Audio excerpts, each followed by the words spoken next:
Welcome to the Exponential Minds podcast.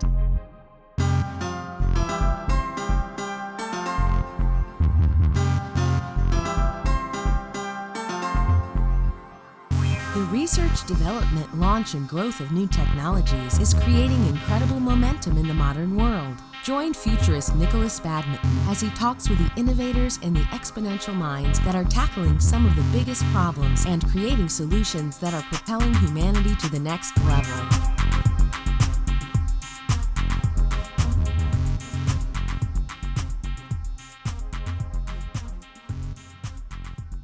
Hello and welcome to the next episode of the Exponential Minds podcast. My name is Nikolas Badminton. I'm a futurist that works with clients around the world looking at the next 5, 10, 20 plus years into the future to help them build more resilient futures today. And in today's episode, I'm incredibly excited to speak with someone I connected with a couple of years ago in South Korea when we were doing work together for the United Nations Resilience Frontiers Initiative, and it's Loes Damhof.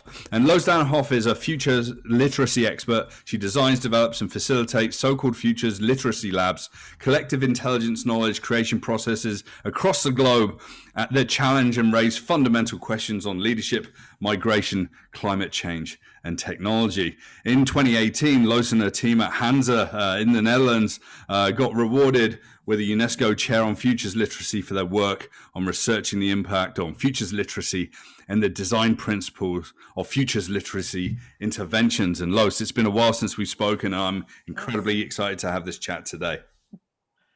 Thank you so much, Nicholas. I'm super excited as well to be here with you. It's been a while, yes. And you know, we met in South Korea. It was I think like 2 years ago, almost 20 years in COVID years, right? Yeah, 20 years in COVID years.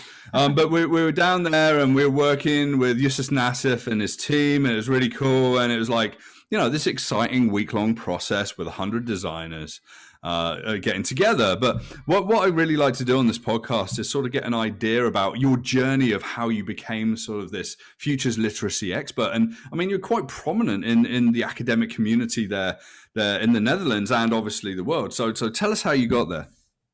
Well, I was before I became involved with future literacy, which was about like more than 5 years ago.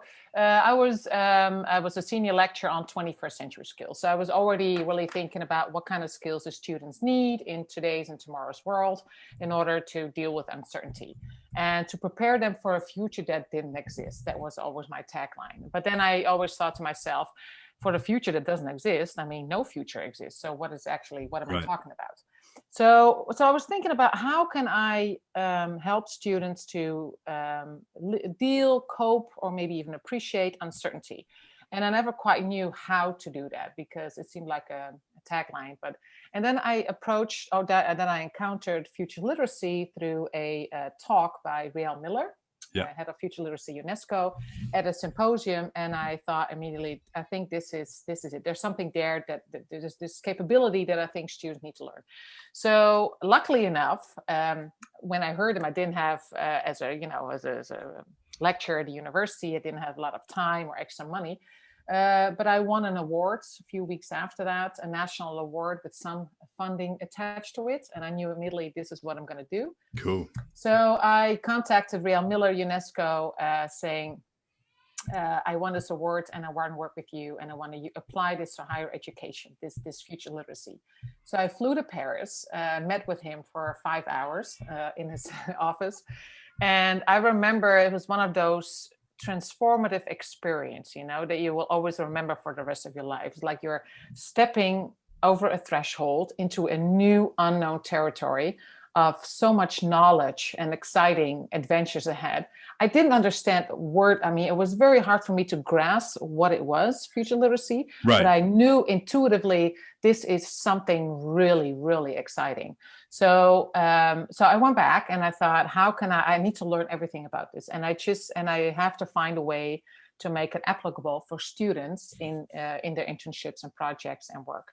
And so I started this project, gather a team And 2 years later, we got a UNESCO chair for our work on that. So the moment I started working with futures, I started to imagine my own future in this work.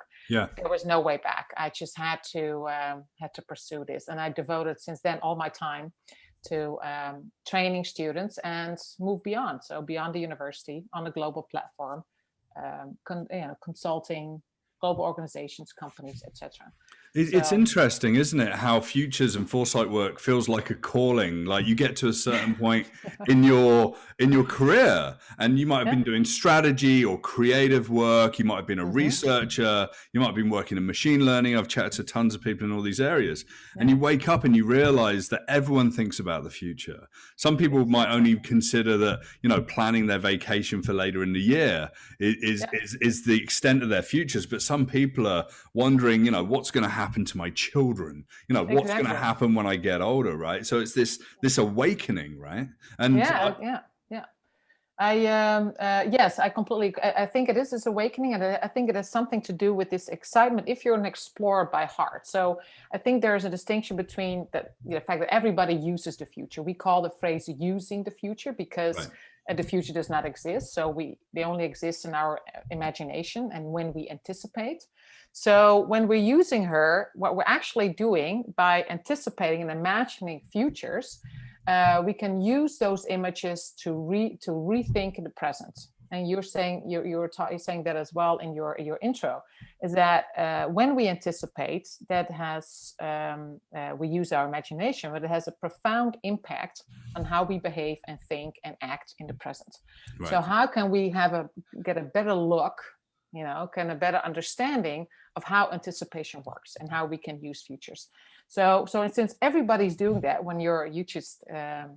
babies do it as well, right? When they start to cry, they anticipate of being fed, but even organisms. So everybody's using the future. But to become a futurist, you can argue that everybody's a futurist, but to really devote a lot of your time on this, I think it has something to do with this calling of the uncertainty and this exploratory nature of things that are just really, really exciting. And then it feels, like a calling, as you say. It's wouldn't call it a sect or a movement yet, but and it is growing, right? Especially these times. It's almost like we're like the antithesis to nostalgia and the idea of short-term thinking, right? I mean, we're surrounded by it. I mean, if we look at governments, whether it's federal government at national level or at a city level, we're stuck in these cycles of short-termism, right? So, I mean, how do you work with companies and governments to try and break out of this cycle, and so that you can give them the tools so that they're taken seriously as well? Because it's difficult if you're suddenly got this long-term view. Everyone's going to laugh at you, right? Yeah, that there's definitely a danger to that. I think one of the since I'm also a designer of these processes with my team, so we design very hands-on workshops to acquire the capability of futures literacy. So if future literacy is a skill, a competency, how do you learn that? One of the ways to learning it is through these really hands-on collective intelligence processes. So what we often do when a governmental agency or a company approaches us, or an educational institute, saying, how can we rethink, let's say technology, how can we rethink learning? We always start by first collecting images of the future and making a distinction between probable and desirable. And we do this by asking them, really think about 40, 50, maybe even 100 years from now. And that has a purpose, because we want people to leave the next 5 years mind frame a little bit. Right. In the beginning, they're saying, well, it's really difficult. And we said, well, of course, it's not the point whether it's easy or not, but it's important to kind of leave that thinking behind now. And another important element of asking people to imagine futures 50 years or 40 years from now is that it creates almost like even playing field. One of the key principles of design principles of these labs is that we need multiple perspectives. Just doing it with a group of like-minded people within a team that has been working together for years is not going to stretch the imagination. It's going to stay pretty, you're going to stay within your own, bubble is maybe a big word, but if we want to stretch the imagination, because we're trying to diversify futures, then we need multiple perspectives. And in order to create a safe space where expertise is become expertise of the present, not the future, because no one is an expert on the future, right? We just don't know. So that's why we ask people to really think about futures so further ahead, and saying that when you engage in long-termism, when you engage, you're not only stretching the imagination, but you also, speaking to a sense of empathy, to place yourself in the shoes of a generation that's not born yet, which is really important too. So by doing that, we're trying to create this even playing field that even young people's image of 2060 or 2070 is just as valuable as a person, as an expert or a professor that works with futures today. So I completely agree with you. This idea that futures we can only make plans based on 5 years notice is just too limited. Yeah, these cycles are strange, and it's interesting you sort of say different ages as well. I mean, do you find that you can work with groups and encourage them to bring children and even older people into the conversation as well?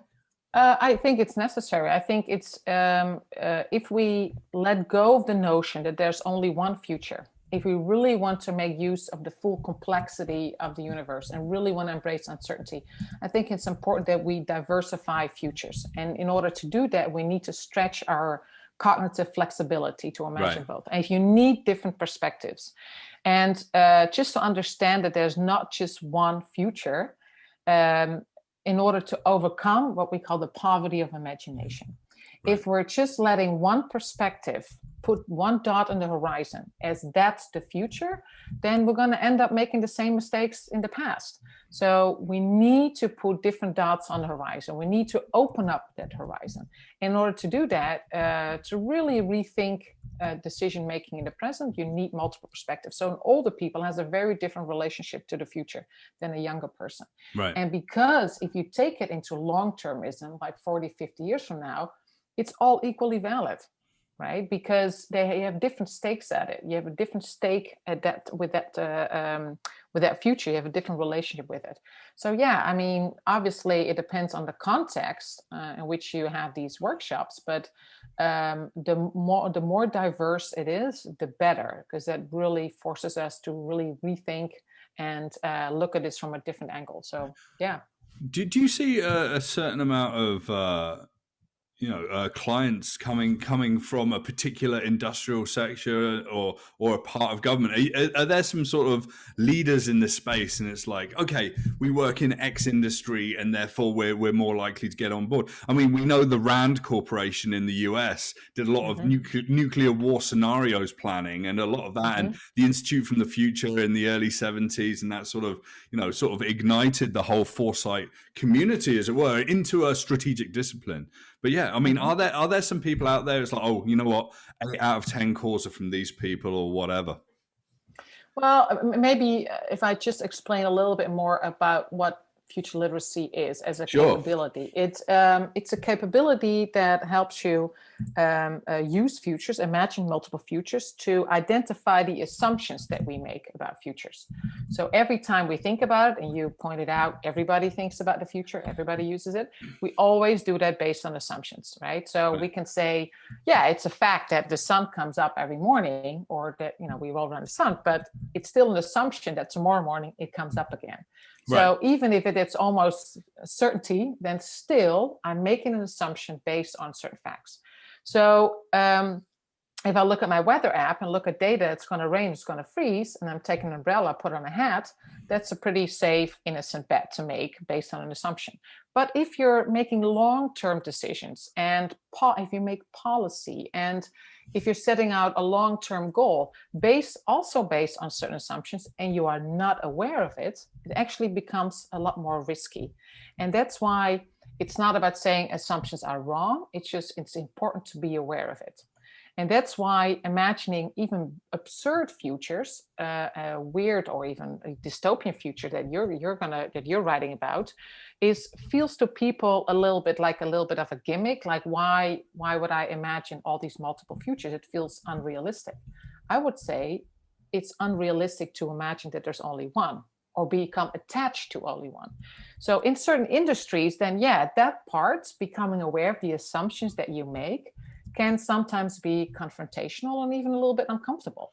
But I think it's important, because if we're only extrapolating our knowledge of the present to the future and betting on that, I think we are overlooking the things that are really important to us, and we're overlooking even some of the weak signals, the things that we are sensing now around us, that are emerging around us, but we're not seeing. We can't make sense of it because we're following one prediction or one particular future image. And I think that is risky. You know, when you engage clients and you bring them into a space, or whether that space is virtual these days during the pandemic, or whether it's a real space, how do you get people to sort of warm up to the idea? How do you get people to shake off that idea that they're sort of stuck in this, in these confines and these constructs of, policy and government, expectations, assumptions, and whatever? Because, to prime these people to suddenly get into the exercises takes some time as well, right? Oh, absolutely. I think it's very important that you do this as well, is that you do when you engage in the client. And again, I work at a university, so most of my work is in educational institutes, NGOs, and governments, right? So there's few companies, but that's mostly the work that we do. It's really getting a sense of the context and building a relationship of trust. If you're working with an organization that has a stake in the future, for whether it's Google, Microsoft, or the government of the Ministry of Education in Vietnam, whatever you're betting or investing in something, it's important to understand the context of which you're operating in. So it's important to create a safe space. And also saying that before we entering, asking people to identify these assumptions that they have, to make it understand that everybody uses it. We do it all the time, and it's not wrong. But if we only bet on planning and preparation, then we are not developing our sense for emergence and our sense for the uncertainty and unpredictability. So I think creating a safe space is incredibly important. And that happens when you're also inviting other people, with even get artists or, just to say that this is a mental exercise. It's not meant to shock anybody or make you feel bad, but understanding the context, that's with any innovative practice. And you know this probably more than I do, is that you're entering, if you're working for a company that has a certain set of ways to challenge the status quo, it takes time, and and it's about building relationship and trust. Ultimately, we learn in relationship to others. Yeah, and it's interesting. So I was sat on a stage, and this was about 4 years ago, and chatting about the future of policy, and there was a bunch of public administration folks here in Canada, and there was about 300 people in the crowd, and there was a conversation about how do we spark innovation in our company, and how do we find those things that we can't necessarily see today. And I turned around to the audience and I said, how many people in the room bring children into the boardroom to discuss new ideas? And one woman put her hand up at the front. I was like, okay. I said, I want to ask another question. How many people in the room bring elders, people that are retired, not board members or chairmen or anything like, into like design sessions and, boardroom meetings? Yeah. Same woman put her hand up, and I was like, okay, can you tell me who you work for and what you do? She goes, I work with the First Nations in Canada. I work with Indigenous populations. And we know that there's value in the thoughts of our children and the thoughts of our elders, especially because the perspectives they give are fresh, based in experience and wisdom, or based in sort of naivety that's hugely valuable. And it's like, there was like this spark that went off in the room. I don't think anyone else were going away and inviting their kids into design sessions, which was a problem, because we've created this unsafe environment within companies. But I mean, when we were doing some planning for this chat, you were talking about colonization of futures and ideas. Right. And I think, going from an indigenous idea of bringing everyone to the table, and their idea as well about thinking about 7 generations ahead, 7th generation futures. I think it was the Iroquois and the Haudenosaunee here in Canada. They do that. They look ahead 175, 200 years about the decisions they're making today, right? I mean, how does that play into things in the idea of colonization? Because we hear that a lot in the foresight futures world. Yeah, I think it's for me. It really speaks this idea that overcoming poverty of imagination, right? If we do not stretch the imagination, that other people will feed us images of the future, and therefore are colonizing the future. Right. So there's this Nigerian proverb that I'd like to quote, which is that unless we teach the lion how to speak, the hunting story will always glorify the hunter. And it's been taught by my friend Bayo Kamalafe, poet, philosopher, activist. And what we often do is we're thinking, okay, so we need another perspective. So let's teach the lion how to speak. But then again, we're making a mistake because we're teaching the lion our capability. What instead we should be doing is reconstruct the story altogether. So look at the narrative in itself. Who has started this narrative to begin with? Who placed that dot on the horizon? And are we really going to let a few people colonize our futures that is meant to be for all, right? So I think that is really important to understand that. Yes, different voices and different perspectives, but also have the courage to deconstruct and reconstruct certain narratives.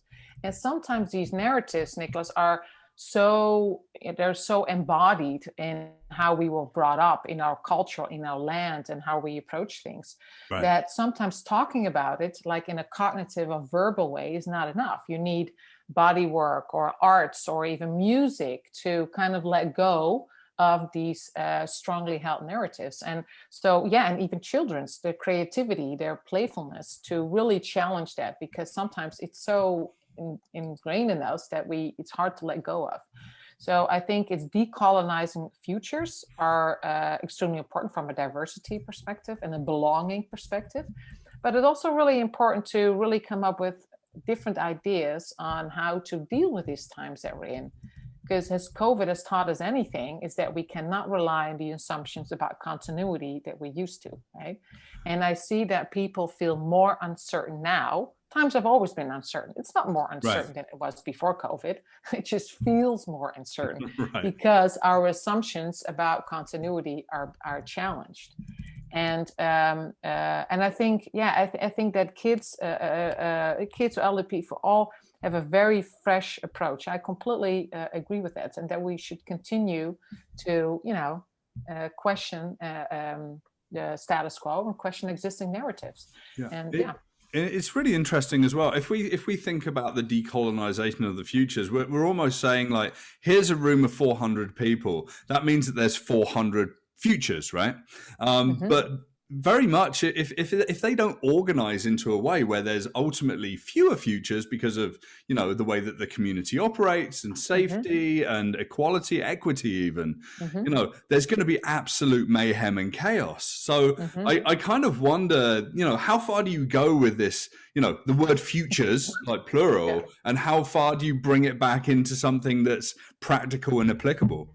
Yeah, I think I completely agree, because after, I'm not saying that we should to be constantly open for emergence and uncertainty. I think if I would have to challenge the assumption the sun will come up tomorrow morning, I'm not going to get anything done. So at one point we need to agree on how to design things and how to move forward as a community. Absolutely.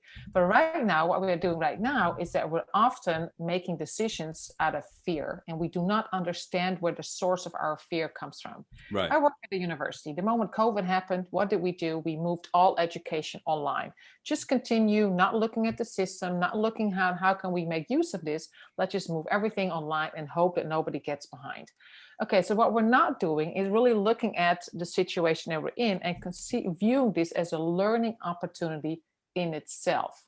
And then if we become aware of what we're overlooking, we're just out of fear, of afraid that students might leave behind, then how can we ever reconstruct or rebuild, work on new futures together?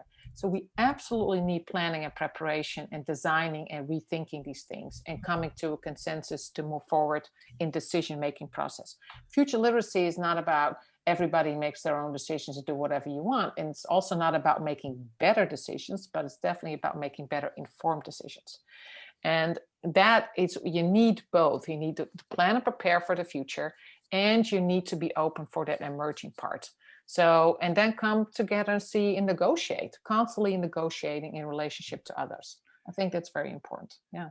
And this is the idea that you actually need to build out futures literacy as a capability in an organization. Not, exactly. Innovation failed because for many companies, because they'd go, okay, we've got an innovation team. And the innovation team sit in this lab over there and they come up with new ideas. And every sort of 6 months they say, hey, we've got a new way of working. Try this out. And the organization goes, we don't know anything about this. This doesn't seem practical. I'm not going to do it.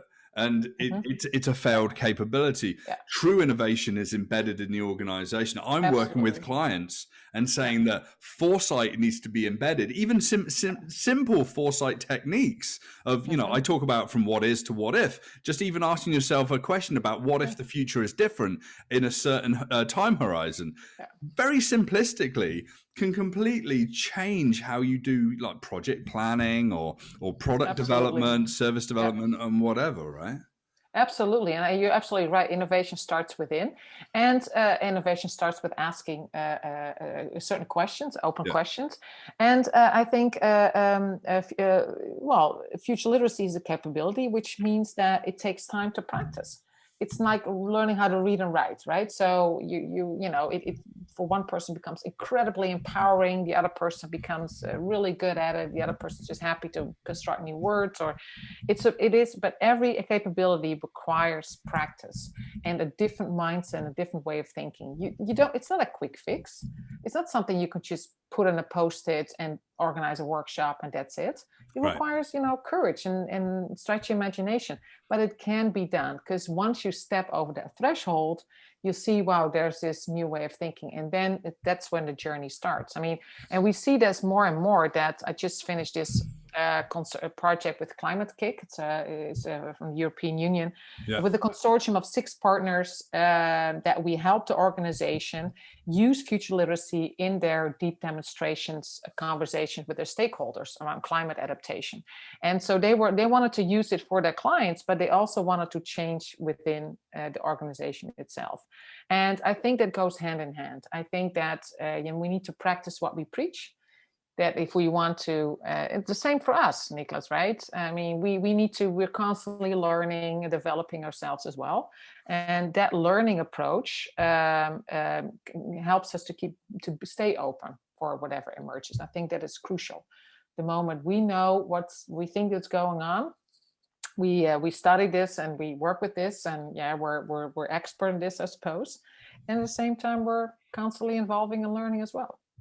Yeah, and it seems like us as foresight practitioners and futurists and educators, we're sort of outside of the normal world of work and the normal world of government. We're sort of these like lone wolf capabilities that jump in, try and shake things up and give people direction and counsel and then leave. I mean, are we going to get to a world where like every company in the world is going to have a futurist, actually on the payroll, called a futurist? That's the way it's going to work. I mean, I kind of wonder if it's going to happen like in the next 10 years, or I just wonder if it's going to happen at all, right? Yeah, who knows? Yeah, we can't. Well, I think what people see now, and I think COVID has really done that, and I'm sure you agree with that, is that all of a sudden people realize, wow, this has really shaken us to the core. Right. Things are really different. So what are we going to do? Are we going to go back to normal? Are we going to hijack it, like hack it almost? Right. Or are we going to use this as an opportunity to really rethink things? Right. And And that's when our work comes in, right? Is that it's not just about telling company this is what the future will look like and you have to invest. It's about asking the tough questions, that how do you relate to the future? Have you actually thought about it? And asking that fundamental question, what if this? What if that? What are your real core values? What are you going to leave behind? What do you want to maintain? What are you assuming to be true? And that kind of guiding people in that mindset, that I think is really important. And whether that comes in the form of a job as a futurist in a company and consultancy, maybe, but maybe it just becomes that everybody goes back to school, or maybe it happens, person for person. That I don't know, but I think it's people are finally seeing that, hey, things that I was taking for granted. I don't have that luxury anymore to take things for granted. And actually, that's not a bad thing. Actually, that can actually be quite beautiful. And complexity is not something to solve. It's something to appreciate and admire. And uncertainty is not something to eliminate, but actually accept as a fact of life. And I think, and just to build on that and to use that to your advantage, I think that's a key skill. And as an educator, right. I think we should start having that mindset, because I think it's a healthy approach to life. So yeah, I don't know what in 10 years of everybody's futures probably could be a booming business. So hop on the train now if you can. And I think we need to invest in education. Right. And I think that's really important as well. I mean, and there's lots of universities around the world, including Hanze and what you're doing down there. And and I've got friends that are studying for PhDs down in South Africa, a whole bunch of places. And even here. And we got together a couple of, I think maybe even, a couple of years ago, maybe even last year. And you were here with Riel Miller. You were doing like a futures literacy workshop with UNESCO, OCAD here. There's something that I do want to talk about. And it's the idea, there's resistance to this as well, and we see it a lot in America, right? We see that there's polarization, you're left wing or right wing, and everyone's name calling, and people want to see different futures and whatever, right? But like breaking through and going outside of just the realm of the US and looking at the world, how does resistance and activism play a part of this? I mean, you were you're talking about maybe creating a project called the Emergence Academy, and I really want to get into this, because I call myself a futurist and an activist. I'm the guy that upsets people because the future's inconvenient for many of them, right? Or liberate them from the shackles that they have around the jobs that they have, or just help them think differently. But activism is the standing up and having the courage to say what you think is the right way to think, Yeah, no, I agree. I think, this is very close to my heart. I mean, it's a future project. Right. That I've been thinking about for a long time. Is that often the projects, the workshop that I give, and I'm sure you have the same experience, that are only short moments in time. Right? It's an hour here, a couple of days there, etc. But since it is a capability, how can we make sure it's sustainable and it actually you give people the opportunity to practice and put that into place? And the Emergence Academy, I really like to really rethink the activism and agency in itself as well. Is that it's not always about doing or acting or resisting. Sometimes it's also about not doing and being alert and sensing what is happening around us. And often we feel the need to act if we feel a sense of urgency. And I'm quoting my friend Bayo again, that these are urgent times, let us slow down in order to speed up. But to really understand where our ideas of action come from. Do they come from fear of uncertainty, or what is the source of that? So I wanted to create this longer learning journey, emerging learning journey, where young activists or young students, young leaders can practice this capability to really make use of all the emerging phenomena that is happening around us. And I think that a lot of polarization and things that we're concerned about are about very short-term narratives and about a sense of loss of identity and a fear that comes from somewhere. But if we move beyond that and really engage with people in the far future, I don't think we're very much different or far apart of the things that we really find important. So I also see this as a way to create this even, almost neutral playing field in the future when we can meet up and discuss these things. And I think it's important to create a sustainable learning academy, a learning space for young people to practice this, because we really need different ways of doing and different ways of thinking, and having the courage to do that. Now, when these people, I mean, whatever's going to happen in the future, I don't know. It's in my imagination, but whatever's going to end up, I don't think we should be because of a lack of imagination. And that's what I think is really important. So just to also rethink activism, that maybe activism is not always about pushing forward, but also staying in the cracks or staying in the middle and just really sensing what is happening now. And sometimes by pausing and slowing down, especially in times of urgency, gives us an opportunity to really rethink what we're doing. So that's what I want to do. Yeah, and that's really interesting to me. Sensing, building empathetic capabilities. I mean, I've got a young son, and I hope that as we raise him, we build that empathetic idea. It's clear that he's already sensitive, but building that real empathetic sense of understanding. And, I love that quote, "These are urgent times, let us slow down." Mm-hmm. I mean, I run at 1,000,000 miles an hour. I get stuff done. And I think that that's pretty typical. And, get the research done, do the report, deliver the report, whatever.